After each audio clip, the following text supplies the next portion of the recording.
दारू तेरे लिए देश भर में 2 गज की दूरी का कोई मतलब नहीं रहा। जी हाँ, कोरोना संक्रमण के कारण देशव्यापी लॉकडाउन के तीसरे चरण की शुरुआत शराब के शौकीनों के लिए उत्साह से लबरेज रही। हिंदी साहित्य के सुप्रसिद्ध कवि डॉक्टर हरिवंश राय बच्चन द्वारा रचित महाग्रंथ मधुशाला, जो हिंदी साहित्य का गौरव है, उसकी ये कुछ पंक्तियां 4 मई के परिवेश में एकदम सटीक बैठी। धर्मग्रंथ सब जला चुकी है, जिसके अंतर की ज्वाला मंदिर मस्जिद गिरजे सबको तोड़ चुका। जो मतवाला पंडित मोमिन पदारियों के फंदों को जो काट चुका, कर सकती है आज उसी का स्वागत मेरी मधुशाला। बजी न मंदिर में घड़ियाली, चढ़ी न प्रतिमा पर माला, बैठा अपने भवन मुअज्जन देकर मस्जिद में ताला। लूटे खजाने नरपतियों की गिरी गढ़ों की दीवारें, रहे मुबारक पीने वाले खुली रहे ये मधुशाला।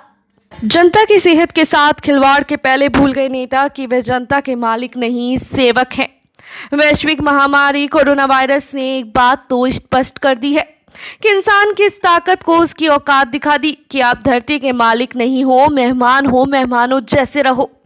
आधुनिक विज्ञान की तमाम उपलब्धियों को एक दृश्य वायरस ने ही चुनौती दे दी है। अगर निदान और उपाय समय पर नहीं हुआ तो इंसानियत के वजूद को खतरा पैदा हो सकता है। इसमें कोई शक नहीं है कि सत्ता में बैठे सत्ताधीश भूल गए कि विदेश के मालिक नहीं, जनता ने उन्हें चुनकर भेजा है। 40 दिन शराब नहीं बिकी थी तो देश में आफत नहीं आ गई थी। राष्ट्रपिता महात्मा गांधी की आत्मा को जरूर सुकून मिला होगा कि हिंदुस्तान की सरजमीं पर 40 दिनों तक मदिरा की दुकानें बंद हैं। लेकिन 4 मई का दिन देश के लिए शर्मसार करने वाला रहा। टेलीविजन ऊपर न्यूज चैनल पर दिखलाए जा रहे समाचारों के अनुसार देश के तमाम हिस्सों में सुरा सुंदरी के वरण के लिए पियक्कड़ बिरादरी आतुर है।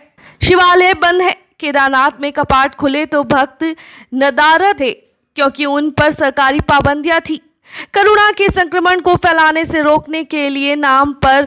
लेकिन 4 मई के दिन कोरोना का संक्रमण देश में नहीं फैला और ना ही खेलेगा। इस आत्मविश्वास से सरकारों ने दारू की दुकानों के शटर खुलवा दिए। आराधना स्थलों पर भी ऐसी व्यवस्था लागू करनी चाहिए कि एक साथ 4 से 5 मंदिर व्यक्ति सोशल डिस्टेंसिंग का अनुपालन करते हुए मंदिर मस्जिद गिरजाघरों गुरुद्वारों में अरदास कर सकते हैं। ऐसा प्रतीत होता है कि भक्तों की शक्ति का एहसास सरकार को नहीं है।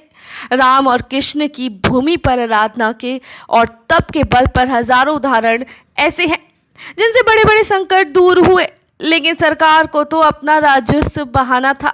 उनको चिंता थी कि दारूबंदी अगर ज्यादा दिन तक जारी रहेगी तो उनके वोट बैंक खिसक जाएंगे। और दारू बेचने के निर्णय का ना तो ममता बनर्जी ने विरोध किया, ना सोनिया गांधी ने आपत्ति जताई, राहुल बाबा ने सुझाव दिए और ना ही प्रियंका मैडम ने अपनी बात। मराठा क्षेत्र शरद पवार, शिवसेना प्रमुख उद्धव ठाकरे, चंद्रबाबू नायडू, नीतीश कुमार सब दारू बेचने के निर्णय को सही बताकर अपनी मौन सहमति जता रहे हैं। और ना तो लॉकडाउन 3 के पूर्णबंदी के दिशा निर्देश में केंद्र सरकार ने भी 2 गज की दूरी, सामाजिक दूरी, कोरोना वायरस संक्रमण के फैलने के खतरे को दारू की बोतल में डाल दिया और दारू बेचने की अनुमति दे दी।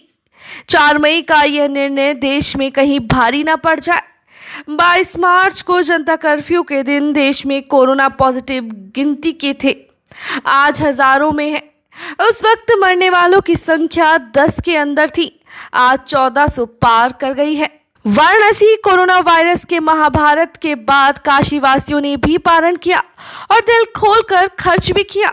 दुनिया के सामने ये मिसाल पेश की कि लॉकडाउन 3 में केंद्रीय गृह मंत्रालय के दिशा निर्देशों के मुताबिक उसे अनुपालना में लगी राज्य सरकारों ने अपने अपने राज्यों में देशी अंग्रेजी शराब की दुकान खुलवा दी। 4 मई को चीनी कोरोना वायरस को भगाने के लिए 40 दिन के महाव्रत का पारण आध्यात्मिक और पौराणिक नगरी वाराणसी के रहवासियों ने भी किया। प्राइम मिनिस्टर नरेंद्र मोदी ने लॉकडाउन 2 के पहले काशीवासियों से वीडियो कॉन्फ्रेंसिंग के जरिए जब बात की, उन्होंने एक बड़े गौरव की बात कही कि काशीवासी महासंकट लाल में दुनिया को रास्ता दिखा सकते हैं। 4 मई को जब देश भर में दारू के ठेके खुले तो काशीवासियों ने मिसाल पेश करने के लिए दारू की दुकानों के आगे अपनी उपस्थिति दर्ज करवाई और लगभग 4 करोड़ से ज्यादा की शराब गटक गए। काशी के कोतवाल बाबा काल भैरव को भोग लगा कि नहीं, इसकी अभी तक कोई पुख्ता जानकारी उपलब्ध नहीं हो पाई है, लेकिन काशी के गणों में भोग जरूर लगाया और शाम 7 बजे जब वाराणसी में देशी और अंग्रेजी दारू के ठेकों की दुकानों को लाइसेंसी भाग की दुकानें बंद हुई तो राज्य सरकार की आमदनी में इजाफा देखने को मिला। जिला आबकारी विभाग की ओर से जारी बयान में बनारस से पहले ही दिन सूरा प्रेमियों ने 4 करोड़ 73 लाख की शराब खरीदी। यह नज़ारा कुछ ऐसा ही था जैसा कि प्रधानमंत्री नरेंद्र मोदी के आह्वान पर लॉकडाउन के दौरान पूरे देश में घंटा और ताली बजाकर एकजुटता का संदेश दिया था और फिर लॉकडाउन 2 रात 9 बजे 9 मिनट के लिए पूरे देश में अपने घरों की दहलीज पर दिया जलाया।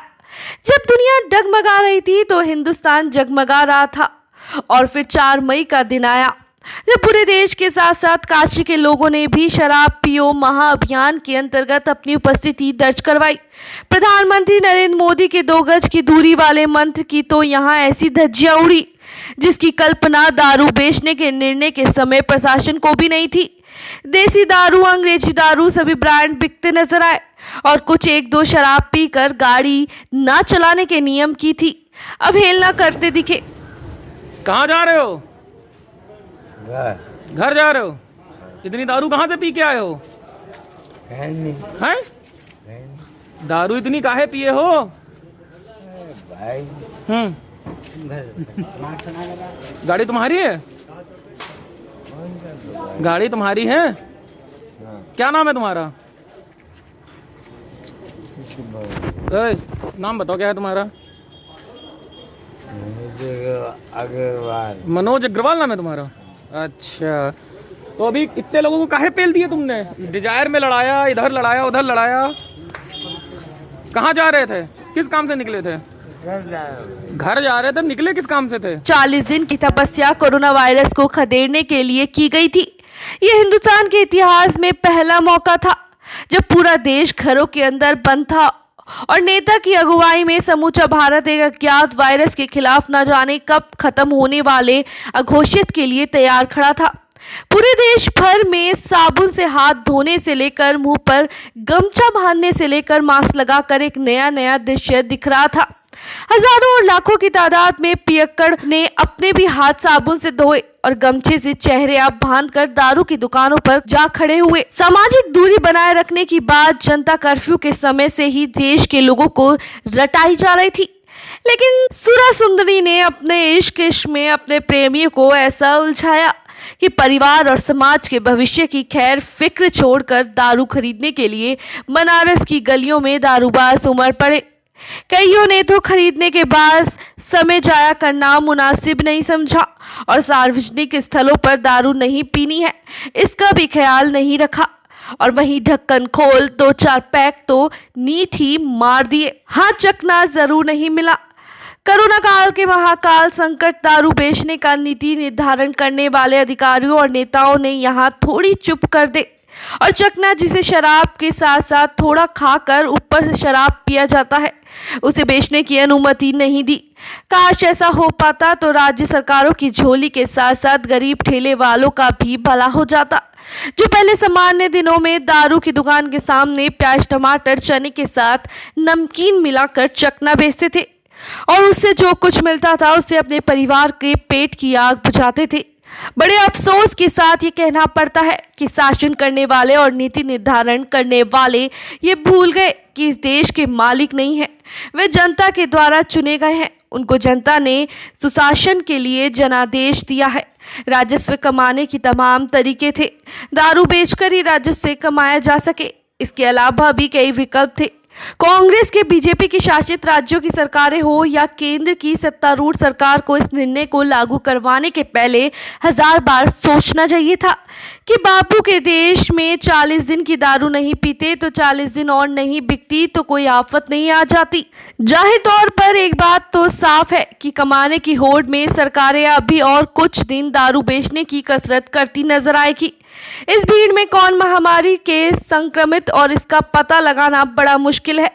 अगर धोखे धड़क से कोई ना कोई पॉजिटिव जिसकी जांच नहीं हुई वह भी इस महफिल में शामिल हो गया तो रंग में भंग पड़ना सुनिश्चित है। देश और दुनिया के तमाम वैज्ञानिक ये दावा कर रहे हैं कि कोविड-19 का लक्षण एक जैसा नहीं है। कुछ तो लक्षण छुपे हुए रहते हैं और ना खांसी न सर्दी होती है और ना ही अन्य किसी प्रकार की तकलीफ। ऐसा अगर कोई व्यक्ति दारू की लाइन में खड़ा हो गया तो उसके साथ साथ कितने लोग संक्रमित होंगे, इस पर सरकारों ने और उनके मुख्य सचिवों ने गौर नहीं किया। राज्यों के लिए, उनकी सरकारों के लिए ये महासंकट काल में पैसा जुटाना जरूरी है, लेकिन पब्लिक की जान खतरे में डालकर पैसा जुटाने का यह तरीका अनुचित है। राजधानी दिल्ली में भी आपकी सरकार और उसके दिल्ली वालों को जैसा ही बिजली पानी फ्री देना है वैसे दारू भी फ्री कर देते और घर घर पहुंचाते तो आने वाले 15-20 सालों तक दिल्ली से अरविंद केजरीवाल को कोई उखाड़ नहीं सकता था। दाना पानी और राशन अब घर घर तक पहुंचाने की बात तो कर रहे हैं और पहुंचा भी रहे हैं, तो फिर दारू बेचने के लिए दुकानें खोलने की क्या जरूरत थी। टेम्पो में लगवा कर मोहल्ले मोहल्ले अनाउंस करवा देते, जिनको दारू पीनी है वे दारू ले लें, ले ले दारू पी, दारू वाला दारू ले लो।